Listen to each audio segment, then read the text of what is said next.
Good afternoon. This time I'd like to call the Justice Center Jail Project Committee to order. Commissioners, make sure your mics are on and will speak. At this time, anybody wishing to address this committee may do so at this time. You have 5 minutes.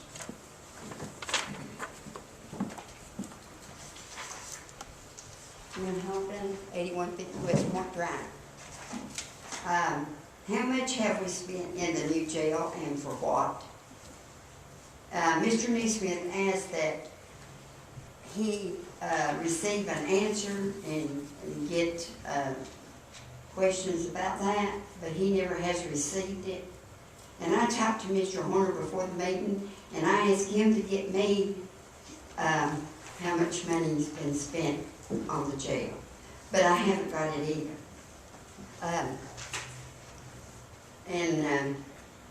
About the jail committee for a list of the jail costs was what I wanted on the jail, but Mr. Horner, I don't guess he had it, and so I talked to him before the meeting started, and he said that they were working on it.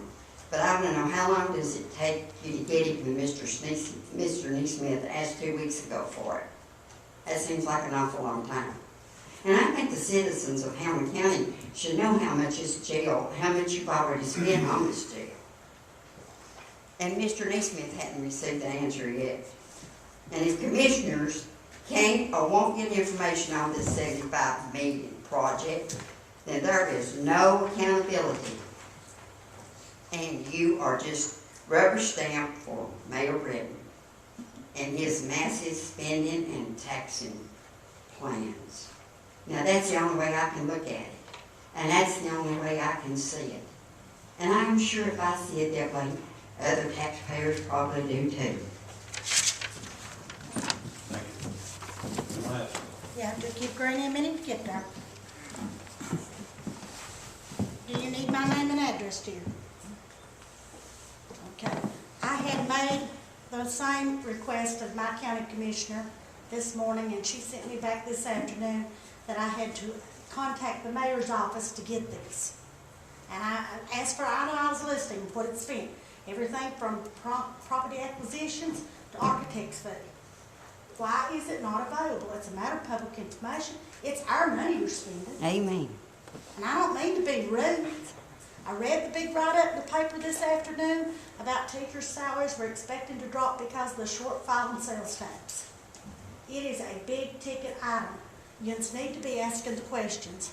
I sent Miss R.Y. an email back to the effect, had she looked at any of that.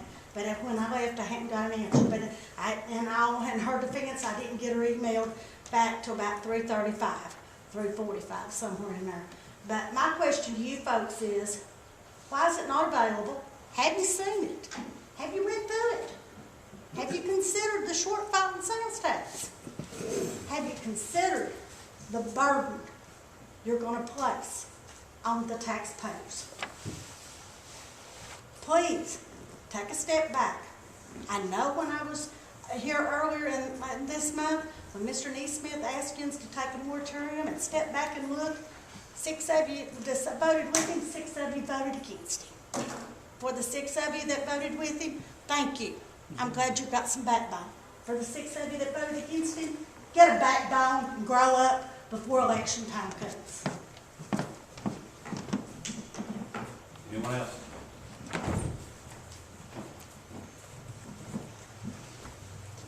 Karen R. Wood, 1501 Eller Road. I'm just kind of add to Edna's comment, have you considered?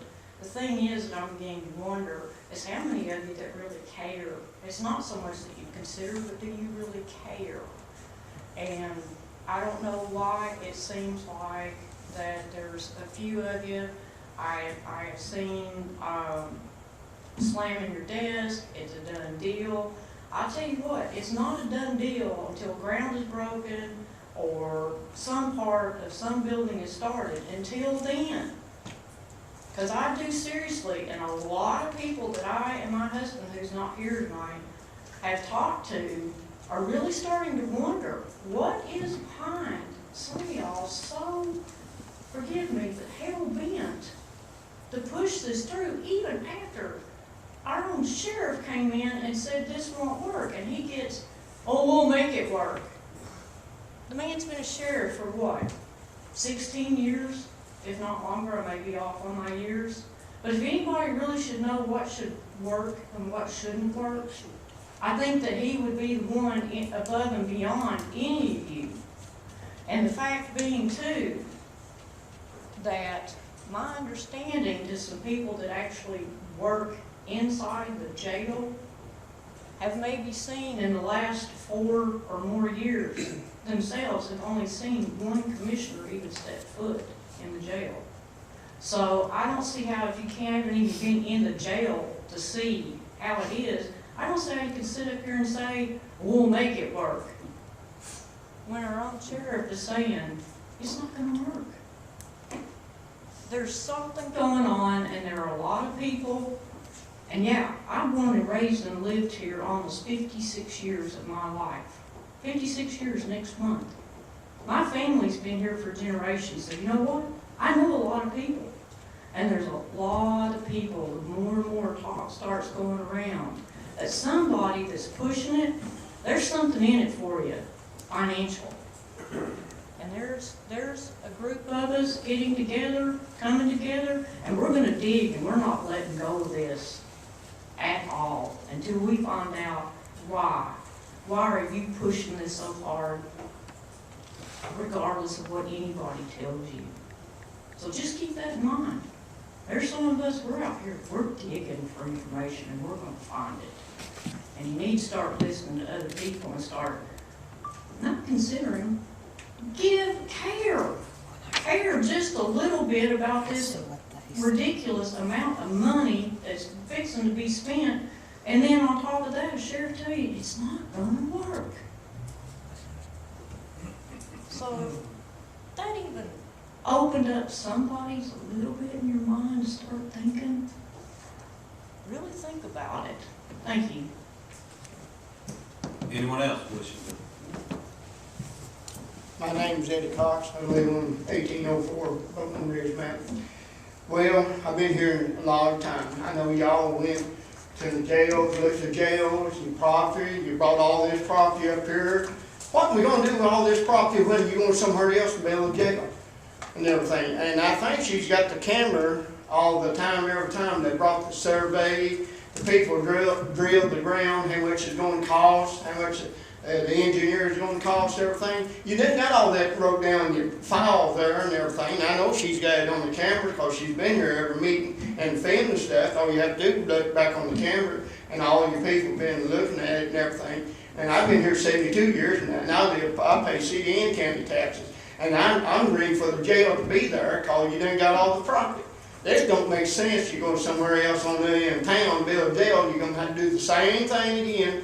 Bill buy the land, everything. The sheriff, they want something. Well, he don't want it up here. I don't know why he don't want to be up here, because we got the property, got the jail there, and the courthouse and everything too. But I mean, some of the people get up here, they think they know where everything. Look back into what all they done did, everything. I know all the people, and I know some of you been up here in the jail, went through the jail, and see how bad it was. I know 2 or 3 people here, right here, went up to jail on weekends, or time to waste it, free time to go up there and live through the jail, see how bad it is. But this is putting off everything. That people don't use their head. Thank you. Thank you. Anyone else?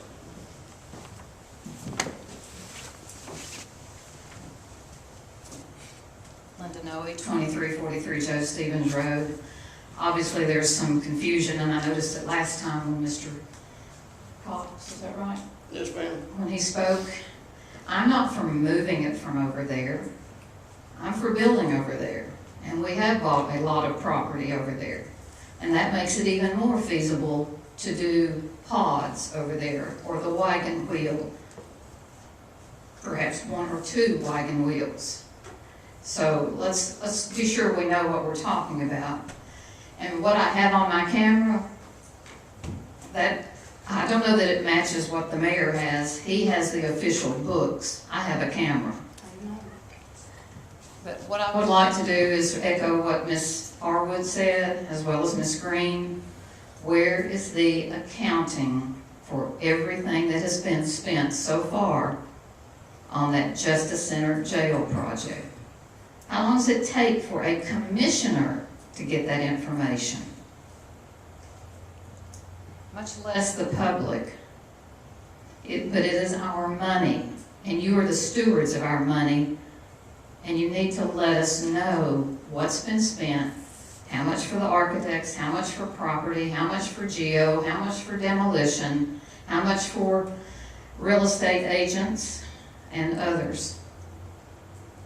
And more importantly, as I mentioned last time, you do need to pause. A $75 million multi-story jail is a danger to the inmates, and equally important, a danger to the corrections officers. If you really care about your corrections officers, then you would stop and you would look at Coffee County. It's not that hard to stop and look. As has been mentioned, you have not cut ground yet. I know you wish you had, or some of you wish you had, so you can say, oh, done deal, done deal. If you can do something cheaper, and if it's safer, then that would be what you should do. But you'll never know until you look at it. That's the problem we have up here. Everyone likes to declare, done deal, not going to look at anything else, even if it would save money. But at a very minimum, you could look at renovating the Justice Center over there rather than building a new Justice Center. Now, from what I've heard, I think some of you may know that there are plans to renovate that Justice Center. You just don't want to renovate it for what the public would like to see done and save that $20 million or so that's going to be spent on a new Justice Center when $5 million could be spent on a beautiful renovation with courtrooms in the existing Justice Center. So, a little bit like Ms. Arwood said, why are we resisting saving money? And why are we resisting looking, just looking at something like Coffee County, as the sheriff has said? He said he can't staff this multi-story jail. Why would you build it if it can't be staffed? He can't even staff what he has right now. Are you just going to raise salaries to $100,000 a corrections officer to pull in people from who knows where to be corrections officers? You would not do this with your own money. You would not. You would look at all the options. If any one of you can tell me that you would make a decision without looking at all the options, I would be very surprised. Please look at the options. Please look at the less staffing, less cost, more safety of a one-story, and this would be several. It wouldn't be just one big, massive wagon wheel. It could be 2 or 3. But now you have the property. Thank you. Anyone else wishing to address the committee? We'll move to old business, which there is none. New business, Hamblen County Jail Staffing Analysis, Mr. Jim Hart. Thank you for being here, Mr. Hart. Thank you for your service.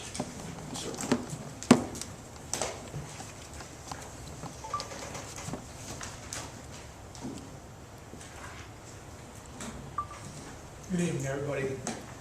My name is Jim Hart. I'm the jail management consultant with the County Technical Assistance Service. I've been with CTAS, as it's referred to, for a little over 12 years.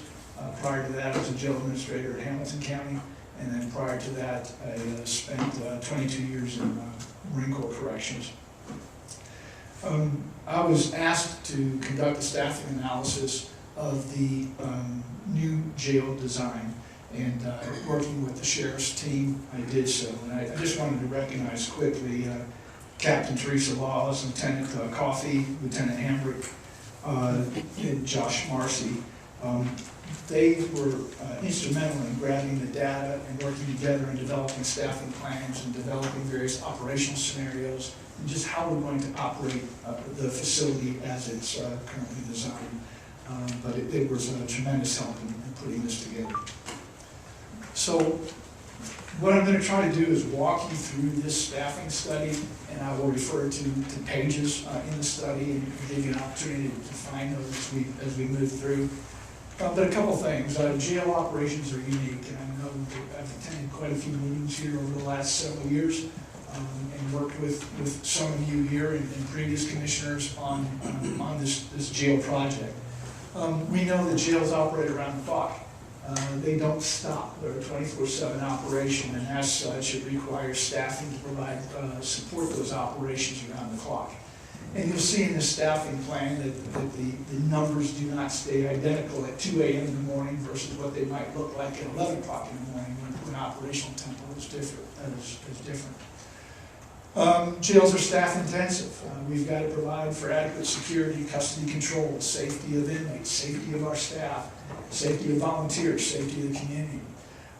So they're very staff intensive. They have food service operations, laundry operations, and security operations. Jails are high liability operations. The state courts, federal courts have found jails liable for areas such as failure to protect, failure to adequately train staff, failure to supervise, failure to provide adequate health care, which includes medical care and as well as mental health care of those inmates inside our facilities. Just general conditions of confinement, the sanitation practices, the separation of offenders by the risk of need are all things that jails are subject to potential liability. We have no control of who comes to jail, how frequently they come to jail, what time of the day or night they come to jail. Jails by law, or the sheriff by law is required to accept everybody that is presented to them with a legitimate document or legal document to incarcerate them in the facility, and then we have to house them until such time as they're legally able to be released. And it's quite clear that we know that we have jails have become the de facto mental health institutions across the state as well as across the country. And so we have to have staff and housing, adequate housing to support the different types of offenders that come into our facility and the length of time that they stay. And then the services and activities that we have to provide inside the jail basically are a community within a community. We have our police force or our corrections officers inside the facility. We have our kitchen operations, our laundry operations, our supply operations, internal movement operations. So there's a constant movement of people and activities and functions that are occurring inside the facility. The people that are in our jails are our family, friends, and neighbors. Their address today is the jail. Their address tomorrow is Main Street or Oak Street or what have you. Their children, their grandchildren are in our churches or in our schools, and so they are part of the community, and so we can't just sort of relinquish that they're in jail and so they deserve what they get. We should recognize that they tomorrow or in the next day or the next day or the next day that they will be back out into our community. And hopefully we set the stage or provide the services and programs or activities inside custody that prepares them to move back out in that community to be a productive citizen in the future. So the process that I went through is it's developed by the United States Department of Justice, the National Institute of Corrections. And it's encompassed in a staffing analysis workbook for jails. The process that I went to just very briefly talks about the profile of the jail. And what we looked at is everything that happens day in and day out. We know what the inmate population number looks like, the number of people that we book and release, the number of inmates that are transported into the community for medical appointments, emergencies, or movement from facility to facility. We talked about emergency response and the number of incidents that happen inside a facility that we have to have staff be prepared to respond to. And we talked about staff training, all those different types of activities that occur. Developing and evaluating the coverage plan. What we did there is we identified who needed to be on jail, what type of staff person, what were their qualifications? Were they food service? Were they an administrative position? Were they a line level corrections officer, a supervisor? Where did they need to be? And so we started looking at all the posts and all the positions, and then the time of the day that they needed to be there, and then we developed a lot of operational scenarios, basically saying, here's what they needed to be doing during those times to support a safe and secure jail operation. Sometimes I will find a jail that's in crisis as it relates to their scheduling, and the scheduling is creating problems or challenges with them, but many times in a new jail, we won't typically find that, and we reviewed the schedule that you currently have here, but really found nothing that merits expressing any type of concerns as far as staff scheduling. Net annual work hours is, we calculated that to look at and build a relief factor, and I'll get a little bit more into that here in a few minutes. And then we provided you, based on your correctional officer salaries, your sergeant salaries, and what your benefit packages here, what this excuse me, the staffing plan would cost. And then obviously the report that you have in place. One of the things that happens sort of after you decide to move forward with construction or renovation or expansions, and you staff to those, it takes an extensive period of time to constantly sort of monitor that staffing plan. Is it working as you had hoped it to work? Are there some inefficiencies that have been created as a result of this new staffing plan? Is there some opportunities for further improvement or changing in operations? And so I talked to that in the staffing analysis of some things for the agency or the sheriff's office to monitor and observe as that plan is implemented. So in the staffing analysis, moving into the actual document, on pages 7 to 11, I start talking about some of the things that we observed during the staffing process. One of the things that we know is that in addition to your main housing levels, you're going to have sort of off to the side, in the jail, but off to the side, you're going to continue to operate a workhouse. And one of the positive things about that permits for a separate ingress and egress in and out of the building and minimizes potential exposure and trafficking of contraband throughout your facility. So I thought that was a wise decision that was made, but still requires staffing. There's concern, and it was expressed tonight, concern over the facility being a multi-level facility. In my 45 years in corrections, I've operated single-level facilities and I've operated high-rise facilities. Yes, multi-level facilities do create some operational challenges because we basically have an operation on each level and it requires movement up and down and being prepared for emergency response. But in the same token, having operated facilities that are laid out in a very linear kind of fashion, we still have to have inmate movement and we still have to have emergency response to those various areas.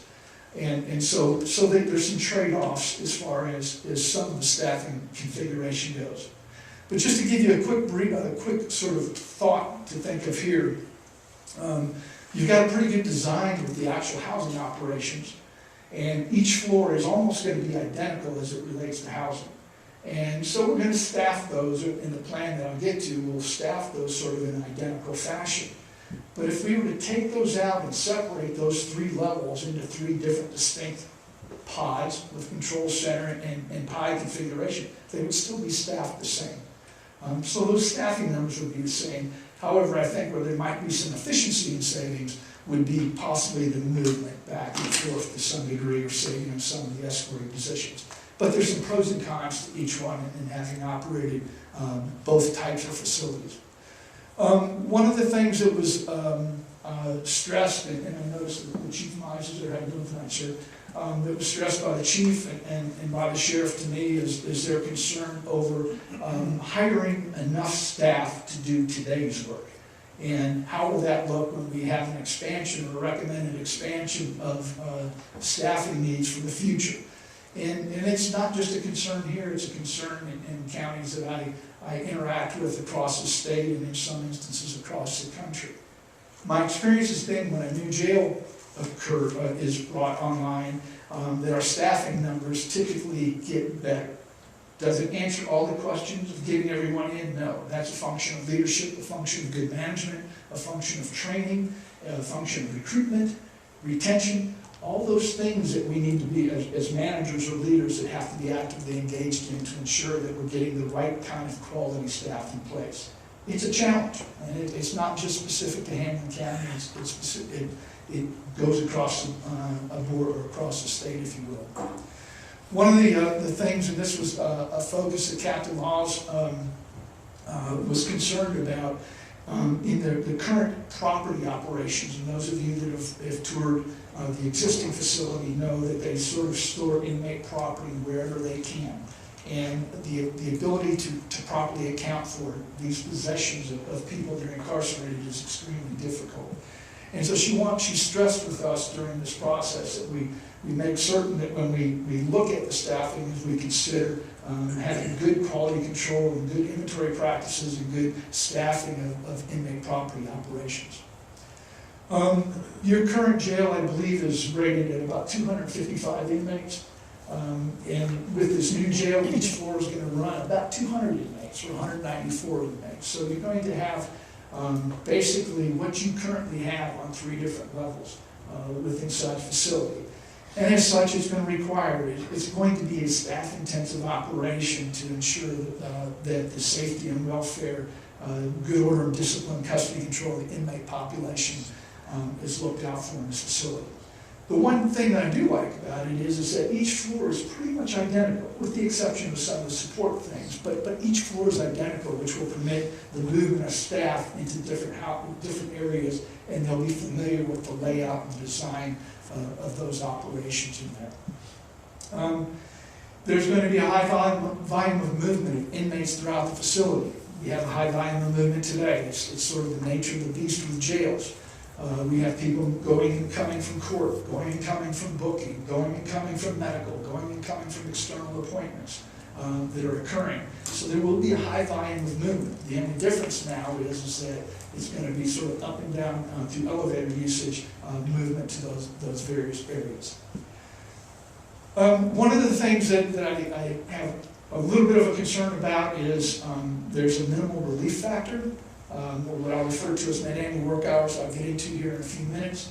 The mayor's office did a great job providing me some good detailed data for 3 years worth of information on time off for employees.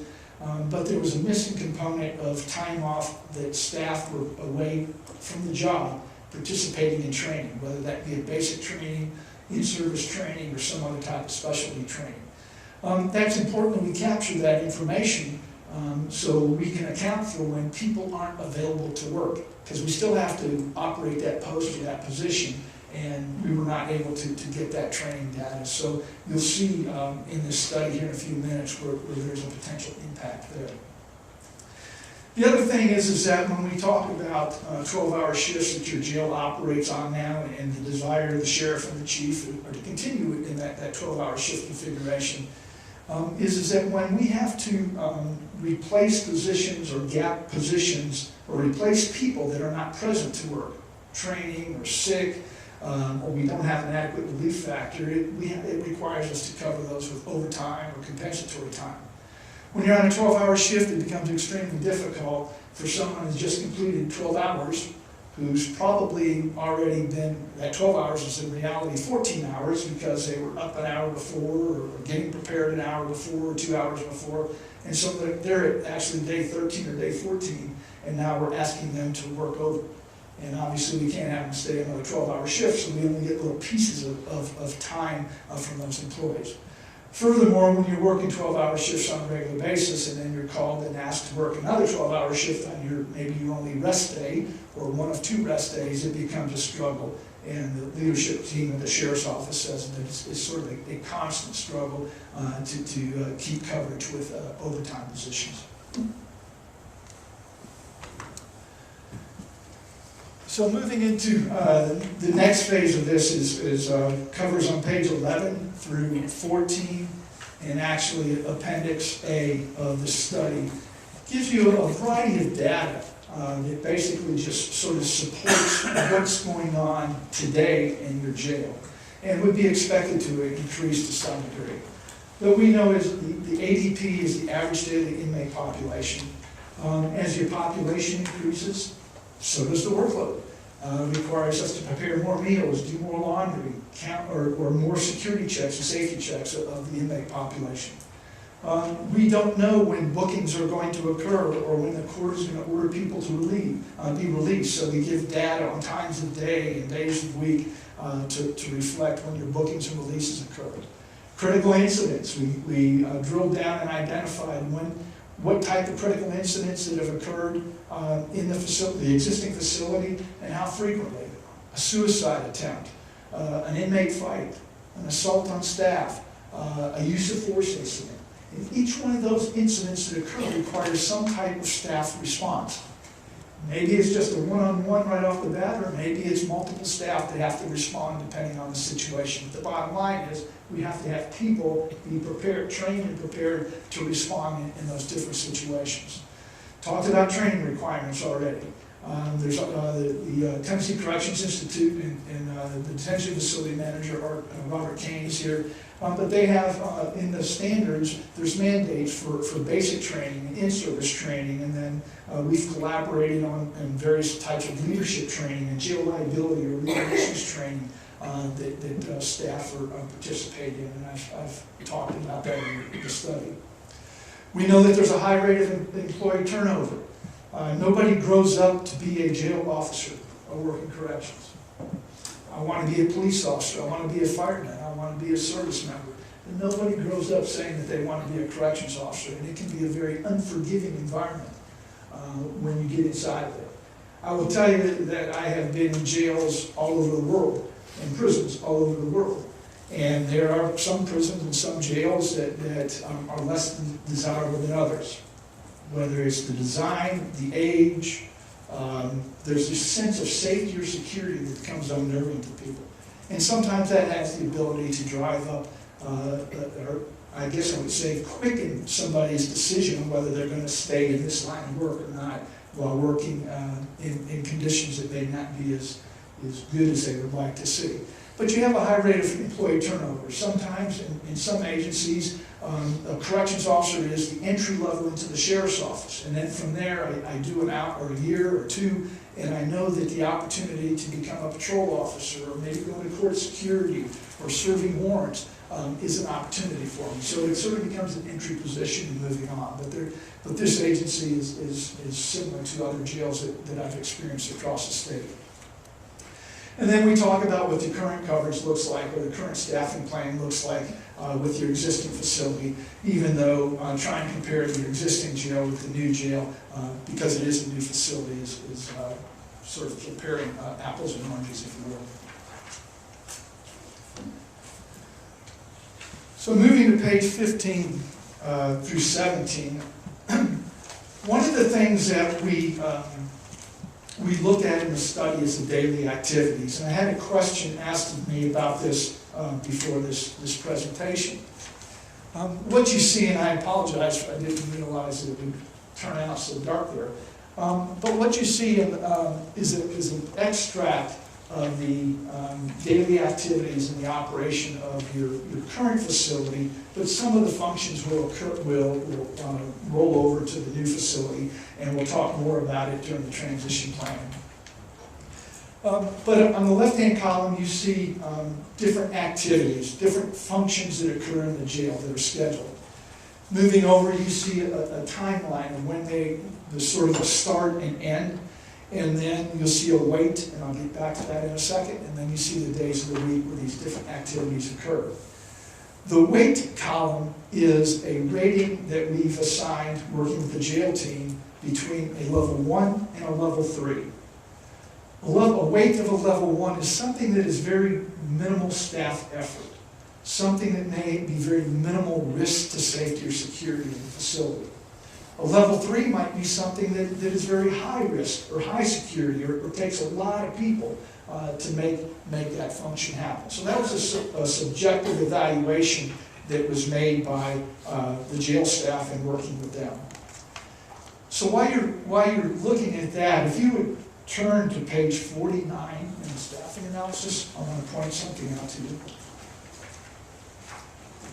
Page 49.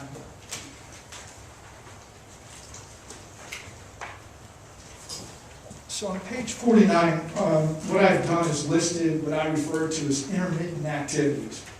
And you'll notice that the majority of this entire page of activities are things that don't just necessarily have a schedule. They can happen at any time, around the clock, that we have to have staff prepared for. Searching inmates, responding to an emergency, a hostage situation, doing just our regular cell checks, or things that happen around the clock that we have to have staff prepared for. Now I show you an excerpt of the daily activities up on the screen. If you just turn over to the page 50 in your staffing analysis, you can see the full details that we worked on in this in the daily activities. All the functions that the jail staff and I put together just to sort of see what's going on. Now, I will say that there's still a lot of work that needs to be done on this as we start moving into further into transition planning with any new jail expansion or new jail construction. So I took those weights and I took those activities and I basically put them into an Excel spreadsheet. And the next thing I did was I graphed it out, such as what you see here. And so why is this important? You can see the activity levels are those the jagged orange lines that are on that particular chart up there.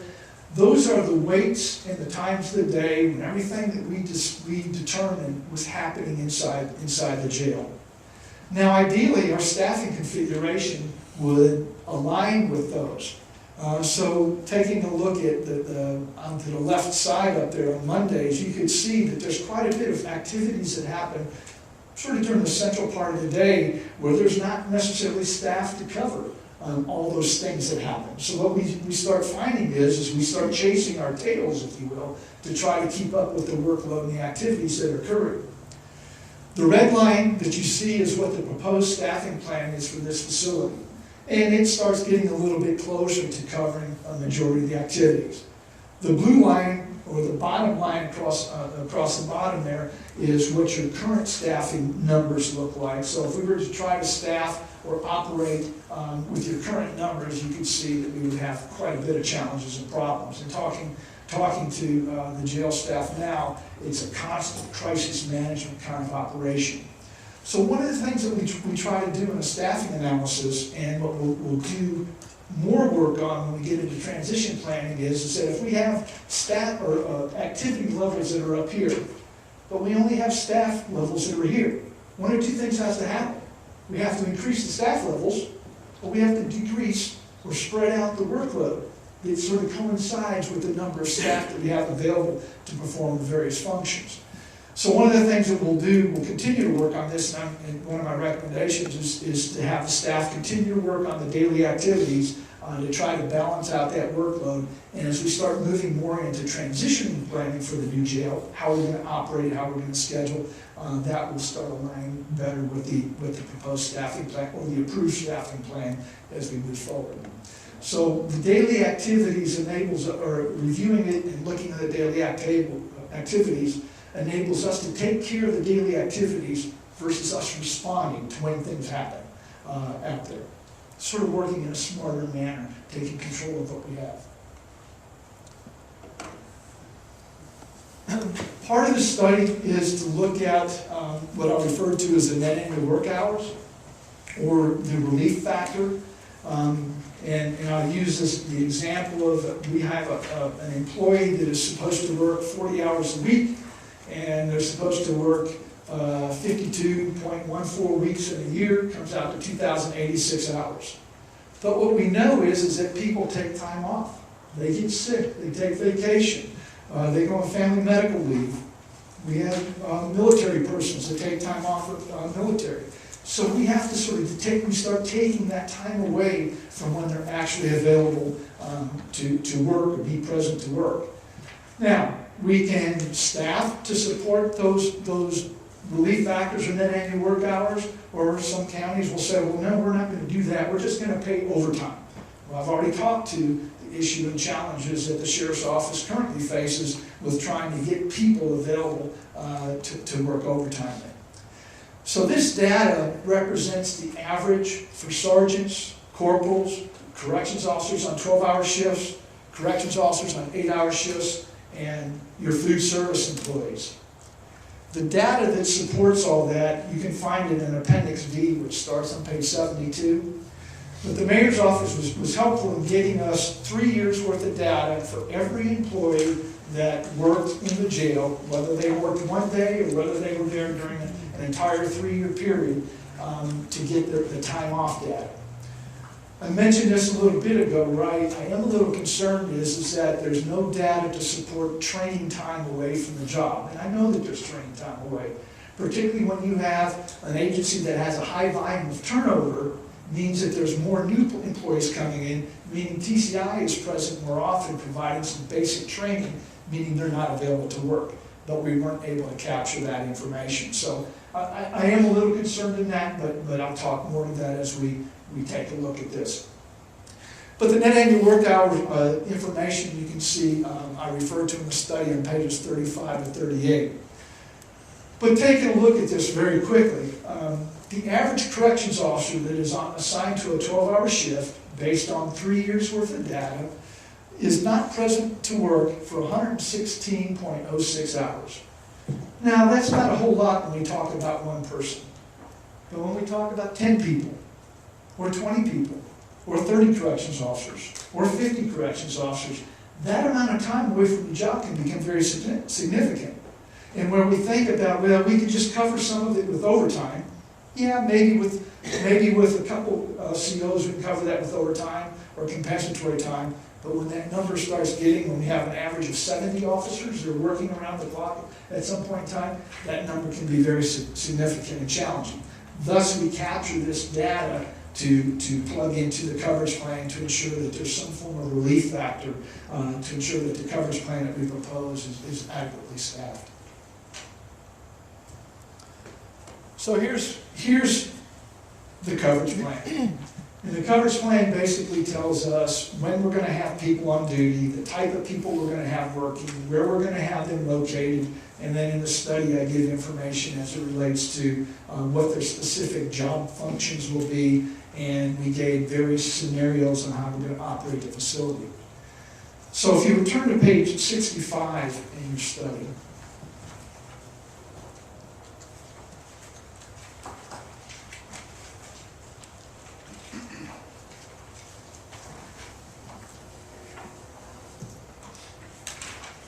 so page 65 and 66 gives the entire staff coverage plan, but for the purpose of this PowerPoint, I broke it down into different sections so we can see it here.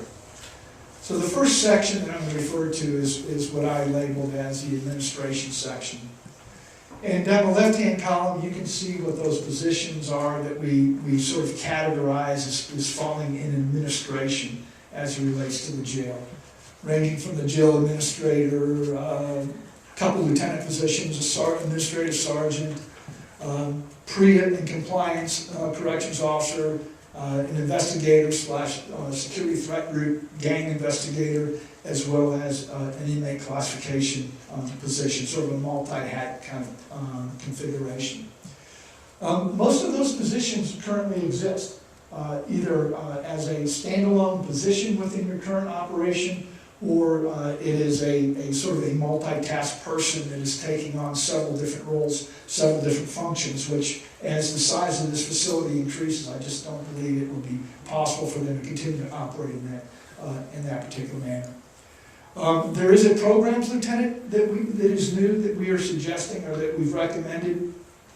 I mentioned a few minutes ago in my discussion that the people that are incarcerated in our facility are our family, friends, and neighbors. All right? And so one of the things that a big push in jails across the country is this concept of reentry. Preparing people to go back into our communities better prepared to live an offense-free life.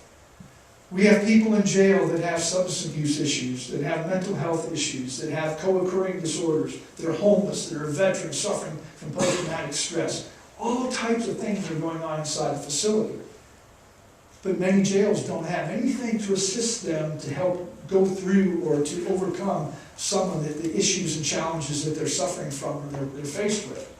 So one of our roles in the jail is to work with those people while in custody to address their needs, while in custody, and then ensure that there's adequate linkage back into the community services or resources in our local community. And so we felt that it was important that we identify a programs lieutenant that would focus on that, focus on volunteers, focus on programs, focus on reentry, focus on identifying what challenges or what are the needs of our community that are going to be detained in this facility.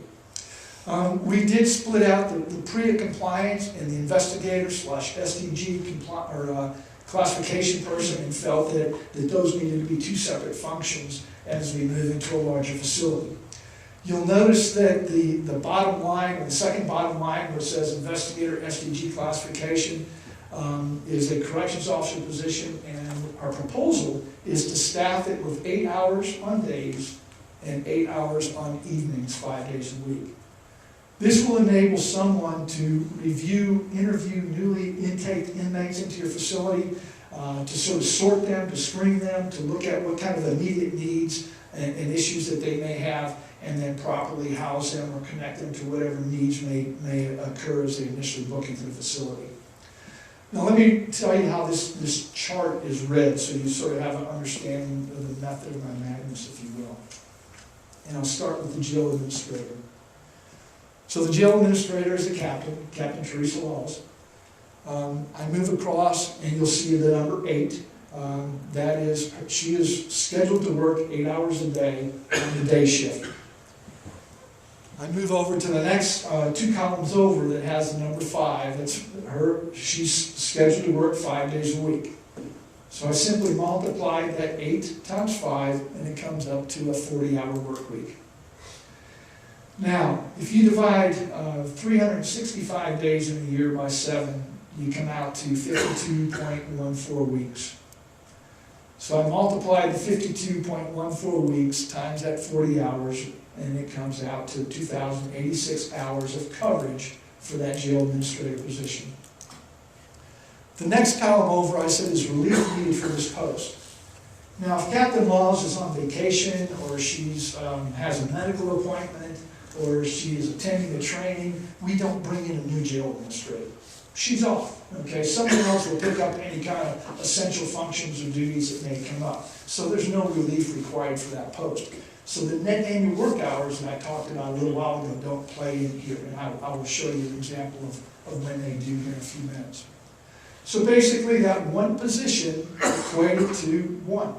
The total number of FTEs needed for that post is 1 captain, and the total number of the rounded FTE was 1. And so that same math sort of carries out for each of these positions. And so in the administrative section, there's a total down on the very lower right-hand column there, a total of 10 positions needed to support your administrative functions and some of the program functions and compliance functions for the proposed new jail. The next section, moving down on that list, is what I refer to as support. You currently have the food service positions that you see listed up there, the food service manager and the cook position. You currently have those, so there's no change as it relates to those. The laundry operation is going to be pretty extensive in this new building based on the size and based on the potential number of inmates. So when I look at the laundry, it's a corrections officer position. I move over to that next column, and you'll see the number 12. That means that those officers are going to be assigned to the laundry 12 hours a day. Our plan is that laundry, and there's a schedule in this package, that the laundry will operate 7 days a week. And we built the schedule so every housing area gets laundry done a couple times a week. Laundry of inmates that are being released from custody, their linen, those types of things are being laundered on a regular basis. So it provides for all laundry services in the operation of the facility. I move across, it says 7 days a week. I multiply that 7 times the 12 hours, and it comes up to 84 hours coverage for a week to support your laundry operations. And again, I multiplied that by the number of weeks in the year, and it came out to, for the laundry, 4,379 hours, 0.76 is the coverage needed to operate your laundry in the new jail. Now you'll notice, is relief needed for this post? And I said yes. Meaning, if the laundry person isn't there, then the laundry doesn't get done. Or we pull an officer from another post or another position somewhere to staff that. So I put the net annual work hours, which I showed you. I extracted that information based on your time off data for a 3-year period, which was for a corrections officer in a 12-hour shift. They're available 2,073.94 hours. And I basically divided that into the hours of coverage needed, which came out to 2.11 positions, or rounded down to 2. And again, the math holds true for every single post and position that we identified there. Transport is something that you don't currently have. So the sheriff's office just pulls people wherever they can find someone when there's time to move an inmate outside of the jail. Outside of the jail meaning to an appointment outside of the jail. Outside of the jail meaning an inmate may be hospitalized. Outside of the jail may mean picking up an inmate from another facility that's been ordered to come here for a court proceeding. Outside of the jail may mean transporting someone to the prison or to the Tennessee Department of Corrections. And so in this plan, we built or identified 4 positions to support transport activities, and those numbers are in your jail profile, what it looks like, of the volume of transports they do. But we built 4 transport positions into this plan. And again, they were relief positions. And you'll notice that the total FTEs needed was 4.23, using that relief factor, and we rounded it down to 4. I'm sorry for being so tedious, but this is sort of the process that we went through. Okay, moving into the security shifts. We have a shift supervisor, sergeant, which you currently have. There's no change there. We did add, because of the size of this facility and the number of floors, we did add an assistant shift supervisor, or corporals. They were one of 5 positions that actually had a relief factor based on time off data. And you'll notice that their total number of FTEs needed was 4.66, so I rounded it up to 1. So there was actually 1 position there, and I'll show you a couple others here in a moment, that the relief factor supported an additional person to cover that. The next thing is the escort officers.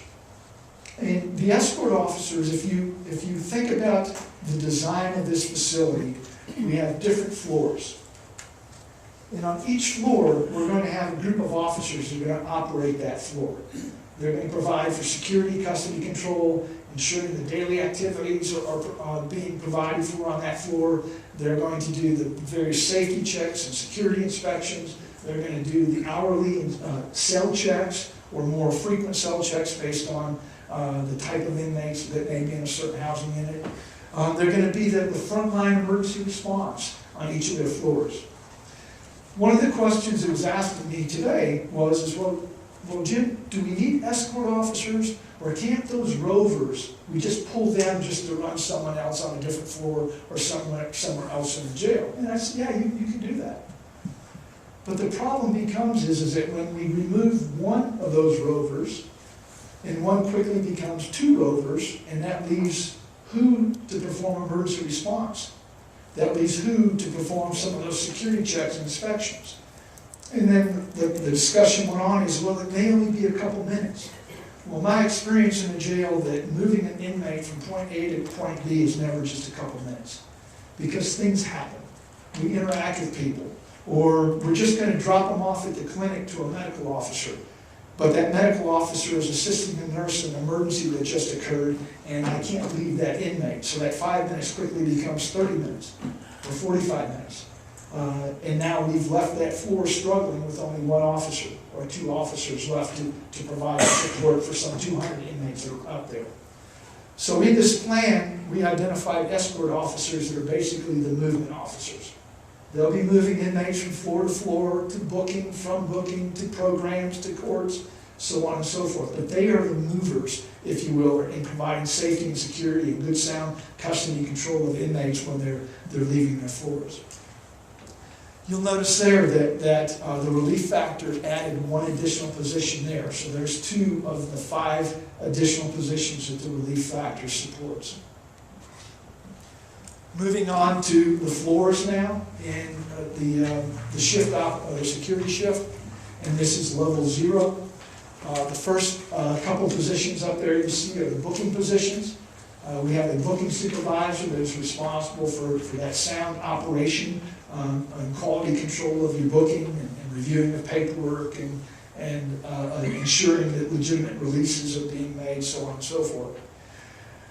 The way your jail is designed is you have sort of an outer area, an intake area, and in that intake area, that's sort of the greeting point where the intake officer will take custody of a newly arrested or a newly arriving inmate.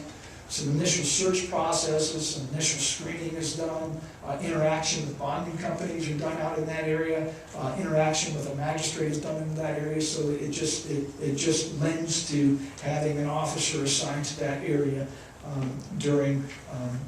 throughout your operation.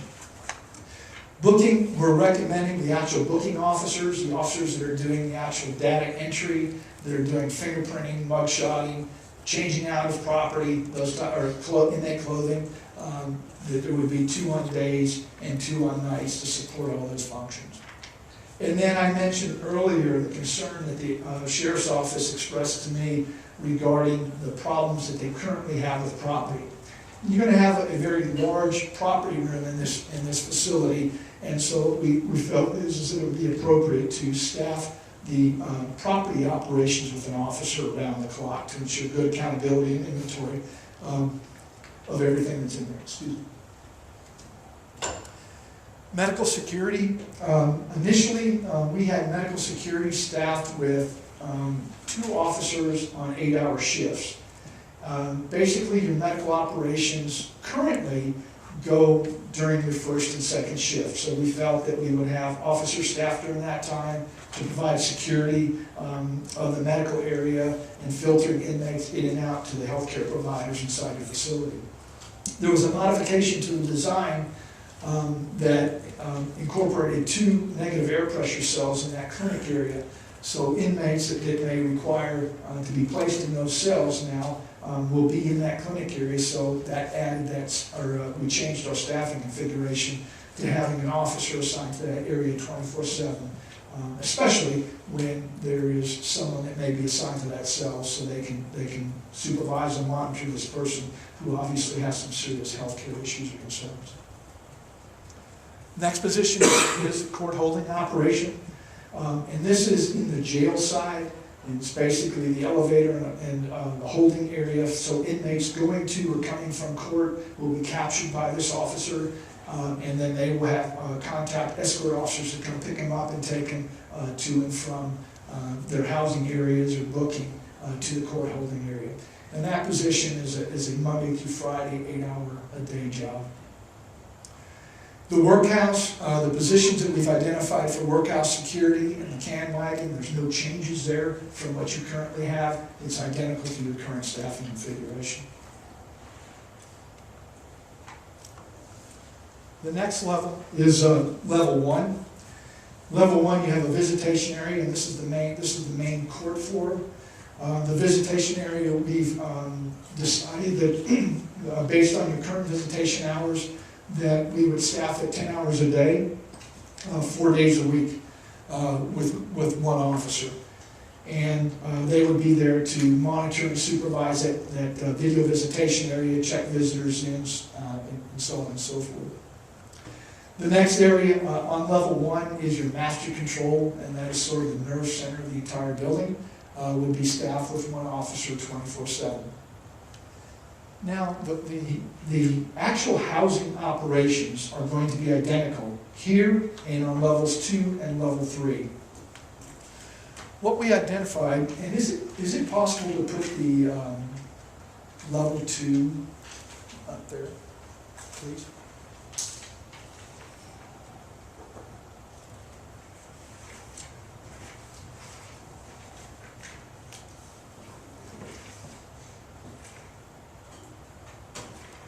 that's good. Is it possible to maybe blow up the left-hand side a little bit? Or actually the right-hand side, if you can blow up the right-hand side.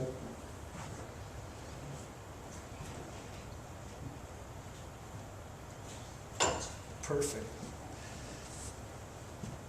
Thank you. So each level 1, 2, and 3 are identical to what you see here. In the center there, the brown box in the center, you see a control station, or the tower, if you will. And the way that tower is laid out is, you'll see, it looks sort of like a C. And the top part of the C, I don't know if there's a... The top part of the C is, in the plans that I saw, has an officer station. So basically that officer station would be responsible for monitoring, controlling locks and doors, those type of things, of the 2 top housing units on that plan. To the left is, on that part of the C, there's another officer station.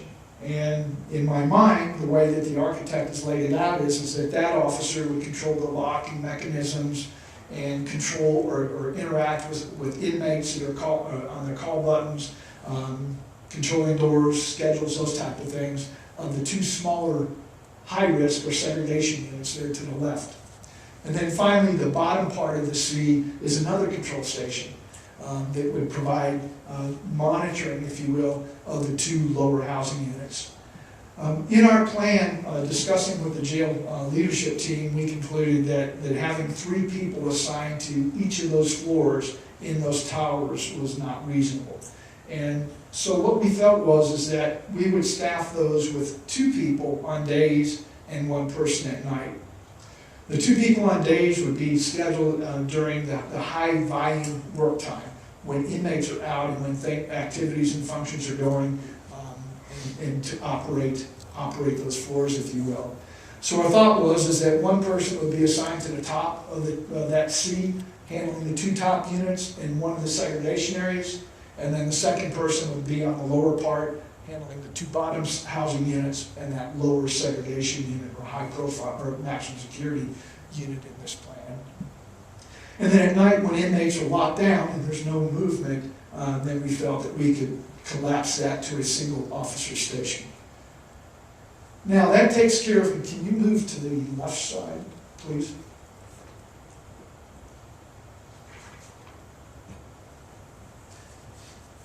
So what you see now is the lower level of that same floor, the housing configuration. Someone has to be inside those housing units on at least an hourly basis and have to look into every single cell that you see there. Someone has to provide or deliver the food. Someone has to escort the nurses. Someone has to be available to respond to emergencies. Someone has to ensure sanitation practices are being adhered to. There's a multitude of functions and activities that occur inside those housing units. So what we're proposing in the staffing plan is during the daytime, where inmates are out and there's a lot of activities, a lot of things going on, and inmates are in those recreation areas in the back of those housing units, is that we would staff those with 3 rovers. And those officers would be providing all those activities and functions that happen on that floor inside that unit. The officers in the tower are there to control the locks.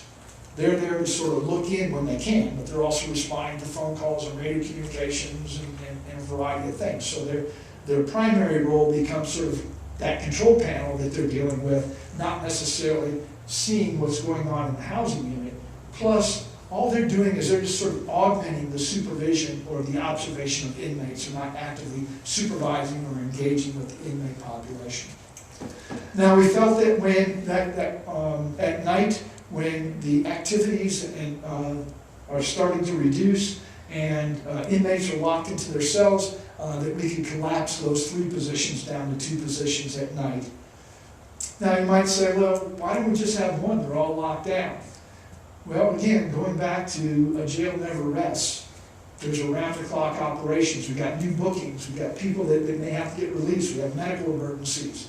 The 2 units on each floor off to the left are maximum security units. So we have the worst of the worst that are housed in there. And to put one person in harm's way to try to respond to an emergency situation or a fight or something like that, in my mind, just doesn't make good, sound correctional sense. So having that buddy, having that second person present to provide that support is what we're proposing in this staffing configuration for that floor. Could you go back to the? I appreciate your help.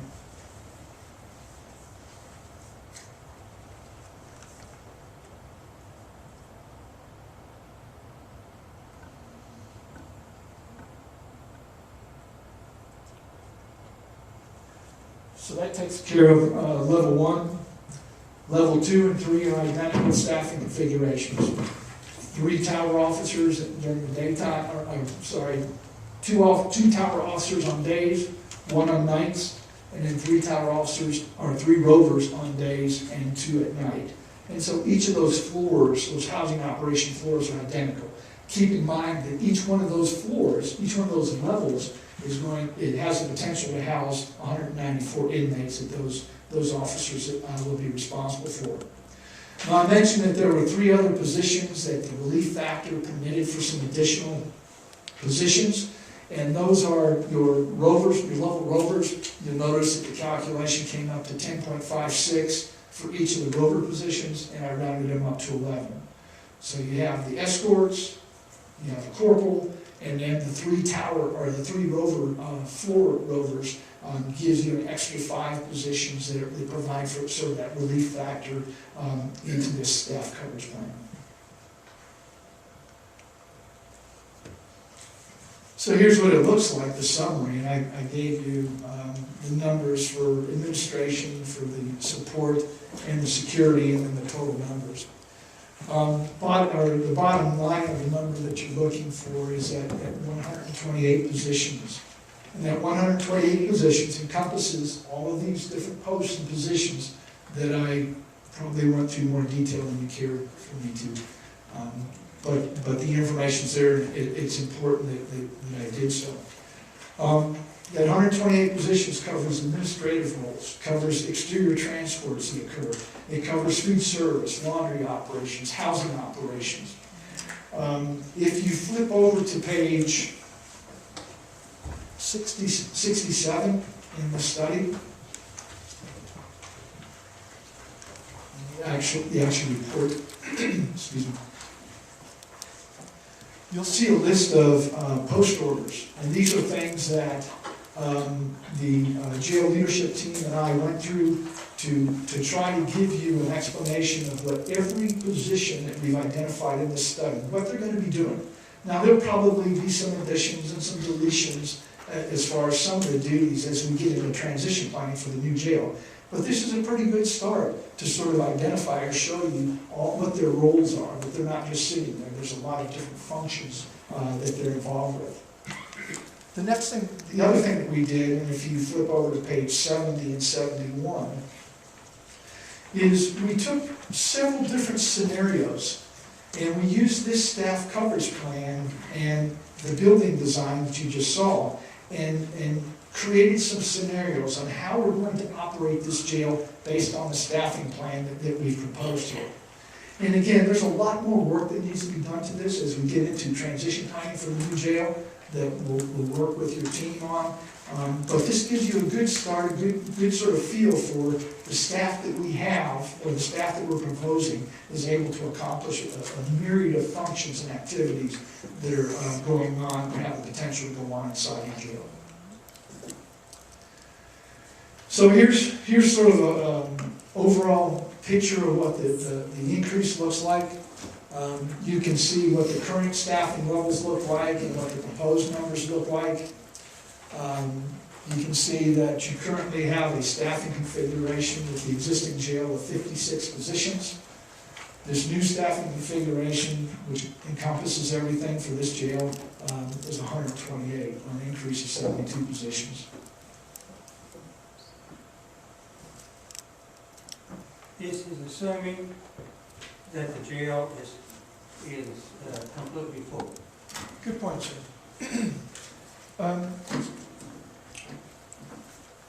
One of the things, the layout of the facility, there's a couple things. First off, several of those positions, they talk about food service and administration, laundry operations, court holding operations, movement outside of the jail. Those are functions and activities that are going to happen whether you have 1 inmate or 100 inmates. So those positions are really not going to be affected by the numbers of people that we have in custody. We need to staff to those numbers there. There are some opportunities, and let's take one housing unit, for example, or one floor, for example. So our proposal is that we're going to staff one of your levels, your housing operations, with 2 officers in the tower on days, 1 at night, and then 3 rovers doing all the inside the housing units during days and 2 at night. So let's say instead of 194 inmates on that floor, that maybe there's only 100 or 75, okay?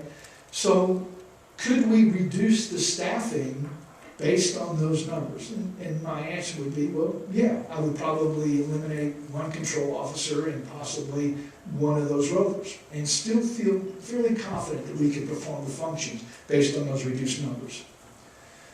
My experience is, however, that when you open a new jail, many law enforcement agencies, courts have been hamstrung for so long of people that need to go to jail that are not going to jail, that now when they have a new facility, they have additional bed space, there's an opportunity to start putting people in jail that may not have, that should have been in jail, but we didn't because we kept in mind how crowded the current jail was. So let's say that we staffed to those lower numbers, but within 6 months or a year, that population is up, and now we're struggling to keep up with the workload. And so it's up to you then, and up to the sheriff, obviously, to work with you to make a decision. Do we staff at a lower level and just hope that that population doesn't grow, which if you look at any new jail across the state, across the country, it will. And then maybe a year from now or 2 years from now, we go back and we ask for additional staff positions. And I think it becomes a little bit of a struggle, a little bit of a challenge, short of trying to staff what the plan calls for. The plan is designed on the building, not necessarily the inmate population. Now, here's another food for thought for you. Your design, level 3 is to house all females. Level 2 and level 1 is for all males. Excuse me, sir. Because of lines of sight concerns, segregation concerns, the ability to sort of mix males and females on the same level is going to be very difficult in this building here. So it almost lends that we're going to have to separate or almost use all 3 levels. Today, with COVID-19, that we never expected, okay, never saw coming, and we're sort of learning on how to operate in a new world. I'm seeing in Tennessee, we reduced our inmate population by about 9,700 inmates statewide in jails. So we have vacant spaces in all kinds of jails, and what that's enabled us to do today is to ensure that there's appropriate separation of inmates and quarantining of inmates and social distancing of inmates in our facilities. In fact, I've read in some instances where there's been housing units shut down because our numbers are so low at this point in time. How long that will last, I don't know. But what I like to tell counties is I hope that we develop in criminal justice systems, that we develop some lessons learned. You know, we found that some people don't really need to be in jail, so what can we do differently in the future to capitalize on what we've learned during this process? But again, there's no crystal ball there. Mr. Hart, could you expand on the idea, if I could, the differences possibly between a 1 level and a multi-level in staffing in this case? Could you give us some insight to that? Okay. Do you mind going back to that plan again?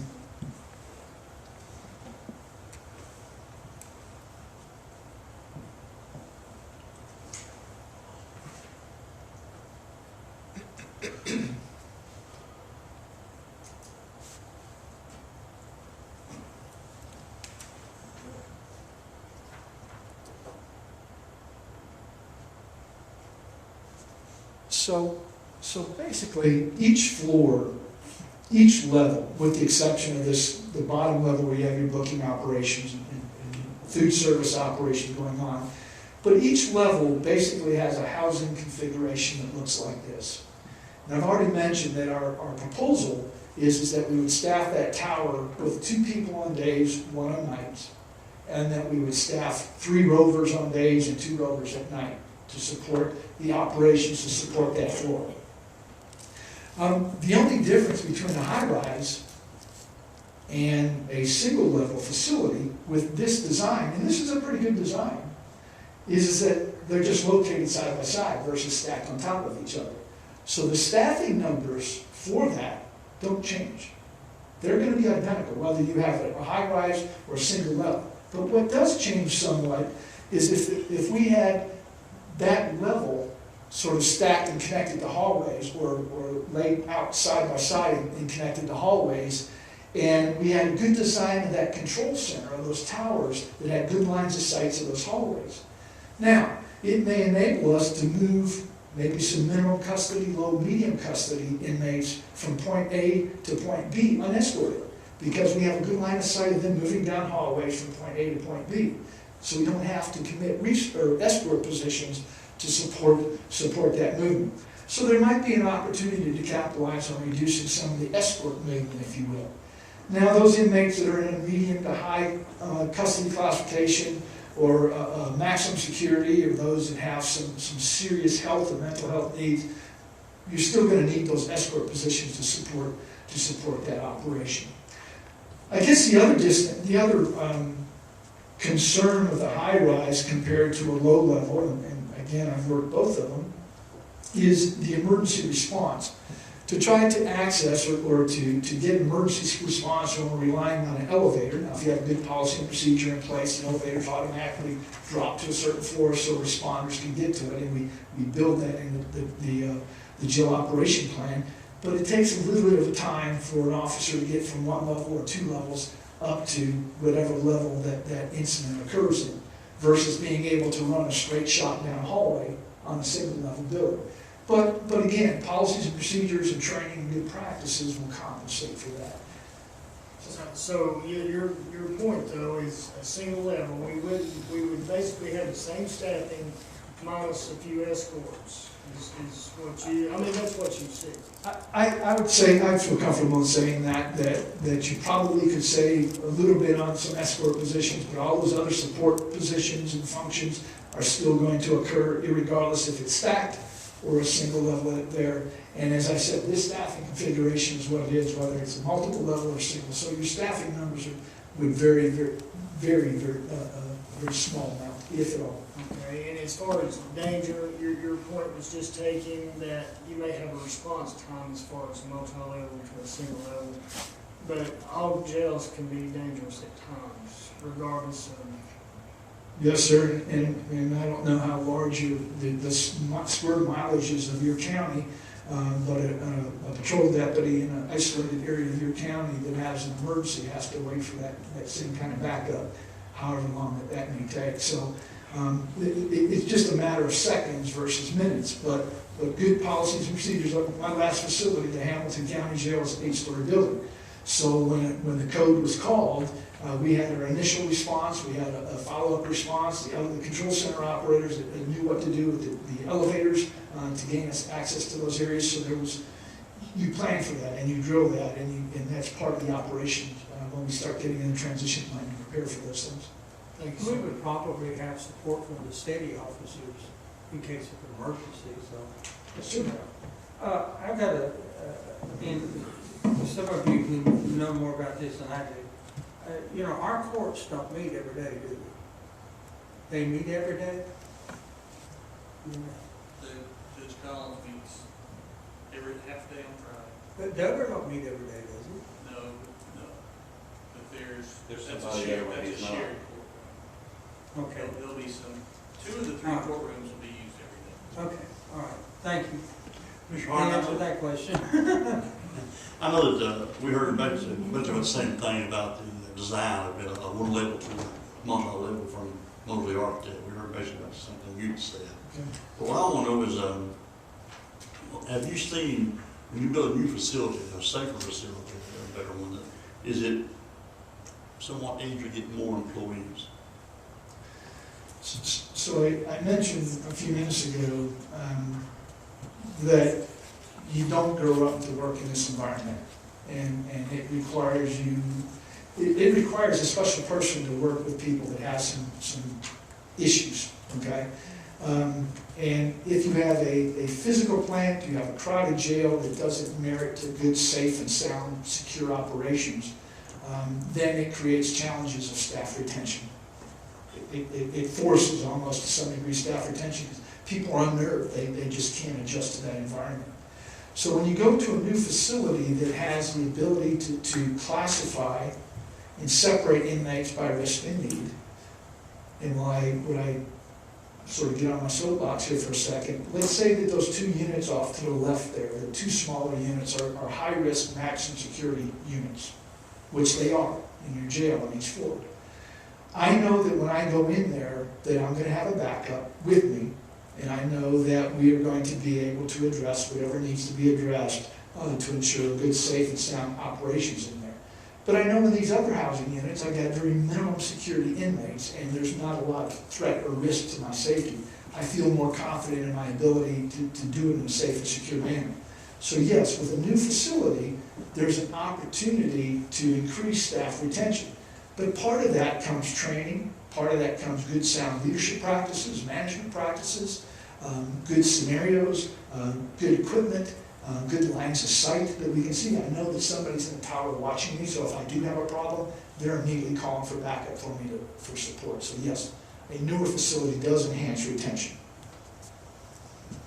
Another thing too, on this chart right here, Yes, sir. who kept the data on that? Who run the data on this? The data that was on this chart? So the Was it here in Marshtown? That data? It was us. Yes, sir. It was the jail team and myself. So what that comes from, if you look at the staffing study, and on page 50 and 51,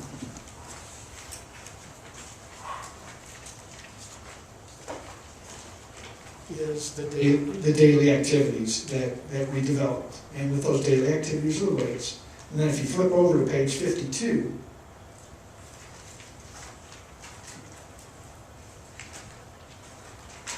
you can see that I captured all those weights and plugged in the times. Do you mind going to that slide?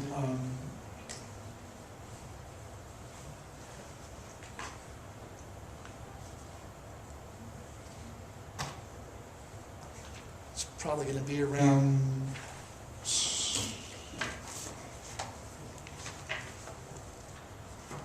probably about slide 3.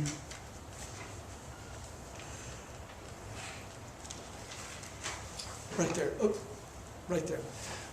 So the activity levels is that data that you see from page 52. And again, this was the jail leadership team and myself that worked on the schedule and the activities.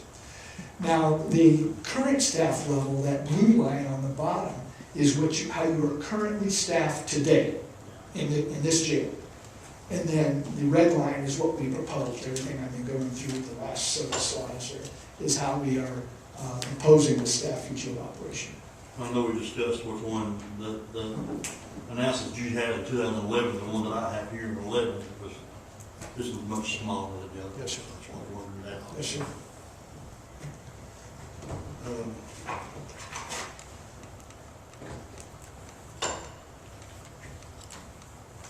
Another thing too, I remember I visited in Coffee County, we talked about the situation that we have now about fights breaking out so bad. This was Coffee County, we had over 100 fights when there was this new type of jail. It was reduced down to 2. Well, just like our staff who want a safe and secure environment, so does the inmate population. I have, again, with 45 years of my life working in this field, 32 of them actually behind bars, inmates want us in those units.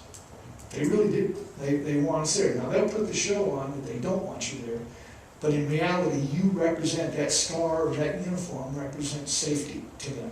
And just by you moving through that unit on a regular, frequent basis, those that can be easily intimidated or assaulted or threatened, you're a sign of safety and security inside that unit. Well, I'm glad you pointed out about this, we talk about multi-level so much. And everybody's so, doing so much, wanting a one level jail, but since I have been in Morristown, I can remember the old jail still on the corner was 3-story. And the jail that we have now is not a single story. It's 2 or 3 levels, counting the top storage. And why all of a sudden everybody want to go off into a single level, I don't know. I'm glad you explained that to us, and I appreciate that. Yes, sir. Question, of the 72 new employees that it may take, how many will be or need to be post-certified? 0.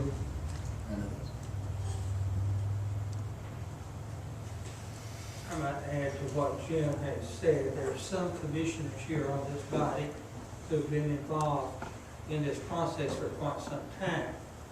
And we certainly have considered a single-story level facility. When we started this process, we had 9 architects that met with us, and several of those facilities were single-story. And I mean, I got a huge notebook, and I went back. So we've considered several options in addition to this one here. So I just wanted to point that out. But you're doing that one I spot, realized that some of the new commissioners weren't involved in that process, but but they want a single level in that one spot where it's at now. no, I mean, It had to be moved. yeah. I recall discussions where single versus multi-level was discussed, but not necessarily location had. But those discussions were had many, many times. Mr. Hart, this may be more of a question for TCI to answer, but, you know, we have a big task in front of us. To get these employees, of course, with the new facility, with training, education, morale, all that, you know, will help. But yet, what happens, we don't get all the number to begin with. I would guess that you're referring to certification versus non-certification. Yes, yes. So this study that was done is, and I gave you the process that we went through, and this study is done with me facilitating and working with the county, with the sheriff's staff on how we're going to operate the facility and how we're going to adequately staff it. So the 128 positions that I'm recommending here is to cover all facets of the operation. Between the county leadership, this body, and the sheriff, you agree that we're not going to staff it at, excuse me, at 128 positions. We're going to staff it at some other number, less than that. And here's how you're going to compensate for that, whether it's use of overtime or compensatory time or part-time, whatever it is. But you feel, and you come into agreement with the sheriff, that you can accomplish all the tasks and functions with those fewer numbers or in a different configuration. My friends with TCI, and we work together well on all kinds of different fronts and different issues, they'll come in to look at that initial certification, and he already has my report, and they'll look at it and they'll see how you're staffing, and they'll ask the question, well, how are you going to accomplish all these things with this few staff based on what the plan says? And basically what they will do is listen to what the leadership of the agency or the county says and say, okay, so let's watch it, let's monitor that. So you initially may get certified, providing, that was the only hiccup in the process. You may get certified. But a year from now, they may come back and say, okay, is how you plan or how you propose to staff it with part-time or overtime or compensatory time, reduced numbers, is it still working? Meaning, is the facility clean? Does it appear safe? Is all the different functions and activities occurring? Okay, that may get you a certification again. So, again, it's how you decide that you're going to staff it and be able to ensure that all the functions and activities and things that Because I didn't even talk about all the standards here that we're gonna do, how they're accomplished. So And they'll look at it, they'll listen to what you have to say and they'll look at that. So through management and education, there may be more than one way to skin a cat. Awesome. Chris, it may not be a problem if some of these large cities continue to fund police, they may come south. Then we have a whole big level there. Yeah, well, I hope that doesn't happen that way, but I understand. Yeah, I know. Jim, I got two questions. So, That multi-level facility in Hart County, that's a single level that has mezzanine. it's got that and- mezzanine. Yes, sir, mezzanine and lower level. You've got 200 people in that one facility. They When have we two went different down there, and columns. I talked to Hoss a couple of times, he's got one man in that tower for 12 hours, he's got one at night for 12 hours, he's got one roamer, he's got two facilities, he's looking at 6 people. And when they come down, you know how it's divided off, you got 25, and 25, and 20, you don't have a whole 100 people down there running around, it's all sectioned off. And if you got a troublemaker, you just don't bring him down there at that time, let him come down later and take his shower, that's how to keep a lot of it. And he said they've kept a lot of their fights out of the way. That's just one thing, and the next thing is, if you're saying it takes 128 people to staff this jail, on day one, if we've got 70 people, will that jail be certified? Or 80 people? You have 80 employees or 70 employees.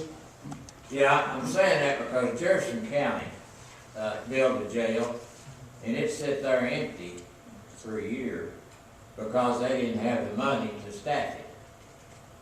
And I know in Monroe County, Jose, boy from Tellico Plains, they was having problems keeping, I think, 37 people in their old facility. And have you been to Monroe? I've been in every jail in the state. Okay, have they got their quota yet? Have they got their amount of people it takes to operate it? The last time I talked to them, no. They've not, No, sir.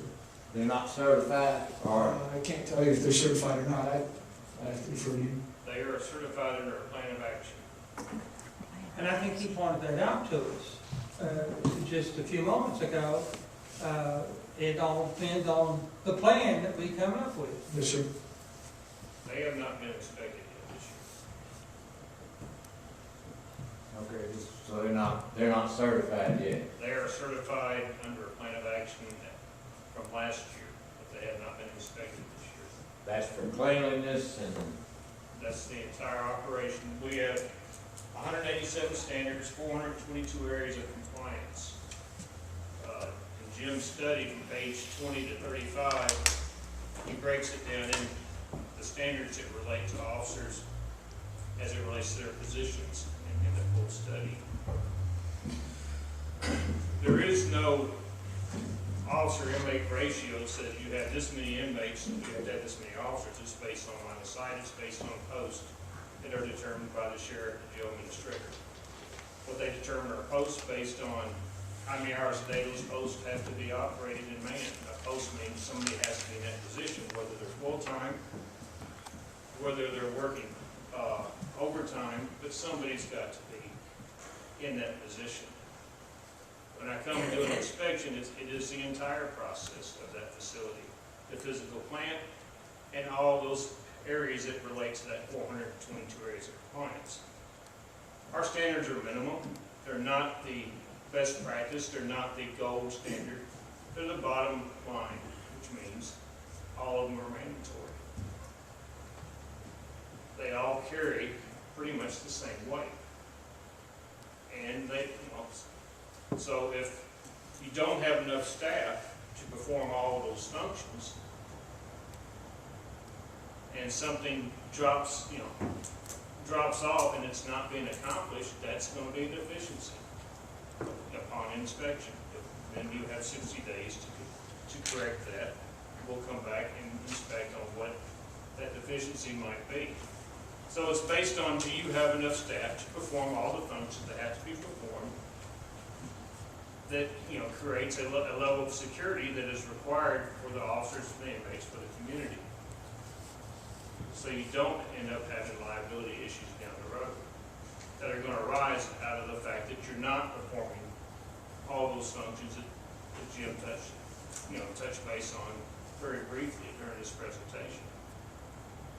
Let me ask you another question. It's sort of related to this, but let's say the plans have been finalized and we've approved those plans, and they come to Nashville for your approval. Typically, how long does it take for your department to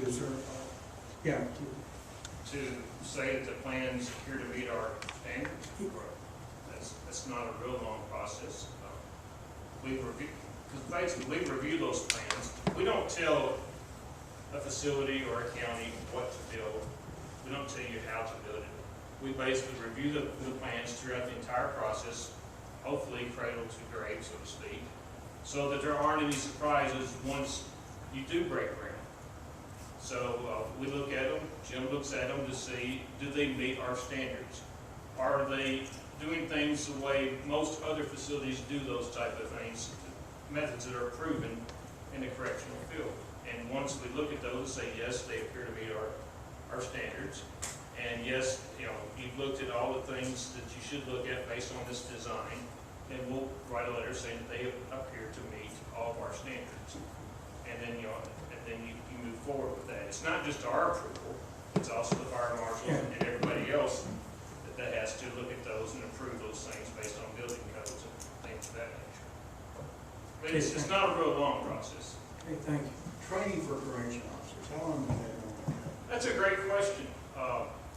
Our training is 48 hours. It's 16 hours of online that we provide at 32 hours. They have to maintain 40 hours of continuing training every year. But for corrections officers to be trained and to really understand the process, realistically, 3 to 5 years before we will consider them a really good seasoned officer. And 5-year mark is usually when somebody determines between 5 and 7 whether or not I really want to make a career out of this or not.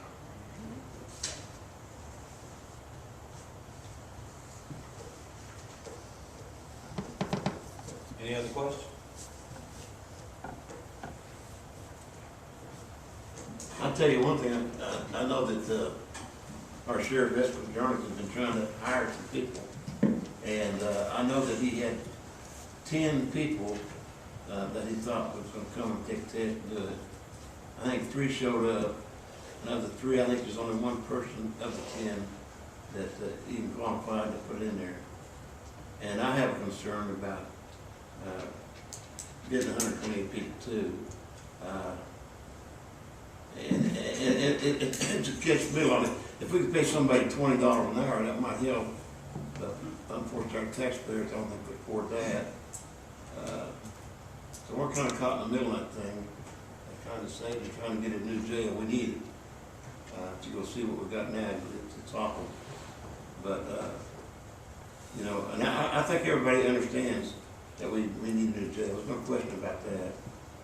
But at the same time, we appropriated money to build the jail, but we haven't appropriated the money to take care of 128 people. And so that's another ballgame.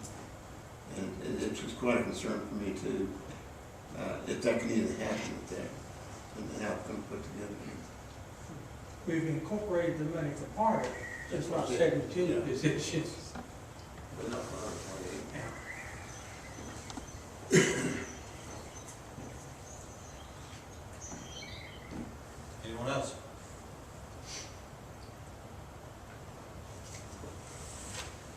If not, Mr. Hart, I appreciate you being here. Yes, sir. Thank you. And, Mr. King, thank you for being here. Any more questions? We'll have our normal meeting on Thursday at 5 o'clock. We're adjourned.